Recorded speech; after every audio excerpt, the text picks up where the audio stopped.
Hi, my name is Jacqueline. I'm from Rarity handbags, a company I started in 2001, which is a lot of years ago. We started as a response to springbok skins that were being burnt by farmers, and we decided to create a product range from them. Since then, we've moved on to other indigenous materials. I'm specializing right now in feathers, which is on trend, and still very conscious of making sure our products are repurposed, reused indigenous materials. So I think, like a lot of creative businesses out there, I kind of fell into this. I was working in a company that closed down and I had to do something. So I, in the spare room of my rented apartment, took a machine, cashed in my Provident fund and started my first sample range. We kind of grew organically from there because the products, they were beautifully made, they were well received, and that's how we grew our company, which I'm sure a lot of young designers out there can relate to starting a business in this manner. Like a lot of businesses out there, we started small and we grew. For us specifically, it was organic growth, where we literally went from one person to two people. There's now a full factory in Woodstock, and we export to quite a few countries in the world, and we export proficient thanks to the courses we've done and the studying we've done. So the potential for growth for a creative business is definitely there, provided you've got the right quality, the right attitude, and you just go out there and you don't give up. I felt that there was a place for South Africans to be a lot more creative and a lot braver about owning South African design.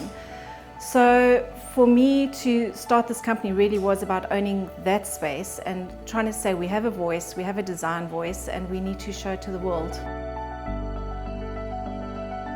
I think, like all businesses in early stages, I had tremendous struggles. A creative person often doesn't have the business acumen that you need, and you've got to actually learn those skills. There are beautiful courses out there you can do through the CDI, you can apply for courses, but to learn how to do costings, how to run business, to understand basic principles, even if it's VAT, which is terrifying when you start a business, in the early days you've really got to work at it. But if you work at it, it'll work, and it's just about being persistent and educating yourself. The CDI has been very important in my growth in the international landscape. You know, they do these amazing courses. You can ask questions, they'll partner you with the right people. And the reality is, if you're going to do something which is this important, you need to go to the right people. And the CDI has the skills and resources, and they can help you do this. So I guess you're wondering, how does a small business get into international markets? It sounds daunting, but there are platforms. The CDI itself takes people overseas to international trade shows on SASSI funding. Everything's paid for you just have to put the hard work in. There's also EMEA, where you self-fund yourself. So as your business grows, your ability to exhibit on your own and choose your own markets is going to become more and more real. You know, the reality is you can access international markets, but it's really good to go to those markets to have a real understanding of how your products sit in that environment.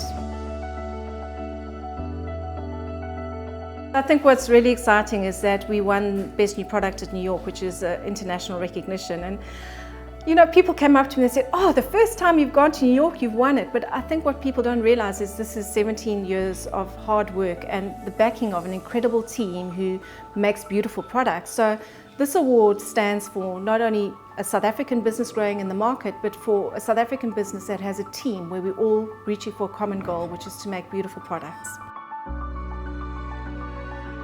For me, creating a work environment that's mutually respectful, that follows very clear guidelines, creates a safe place for you to be able to expect and give the most of yourself in creating good products. The reality is, to sell in the local market or global market, you have to have the right quality, and to have the right quality, you have to have the buy-in from everybody in the factory. And to do that, it's about relationships and about fairness and following the right practices, you know, allowing freedom of expression. All those principles that make fair trade what it is are very sound and important principles, especially in a creative environment. My name is David. I work here as a cutter. We are a small company. That's why I'm proud to be here. We are growing bit by bit each year, and also motivate my co-workers also every day. Tiffany Harris. I'm currently working for Rarity handbags 6 years.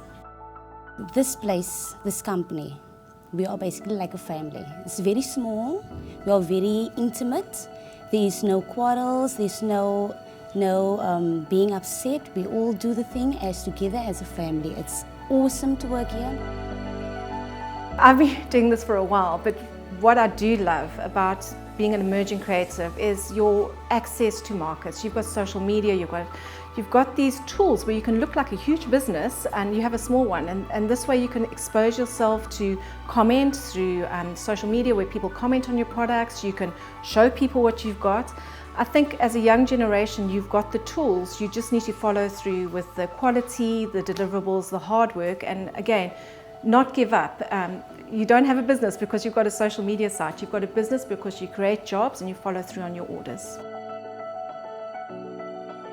As South Africans, sometimes we are quite isolated when we run our businesses, but I don't necessarily know if this is the best thing. There's strength in understanding a market together. You don't have to give away your trade secrets, you don't have to give away things you don't want to, but having someone in a similar field or the same field and sharing information on clients or markets, it's invaluable, and that's how we're going to make our creative industry stronger, not by standing separately, but by all coming together, sharing our information and our insights, and hoping that we can all help each other grow, and more importantly, help the young emerging creatives underneath us not make the same mistakes we've made, so they can get there quicker, create more jobs and make a difference to our country.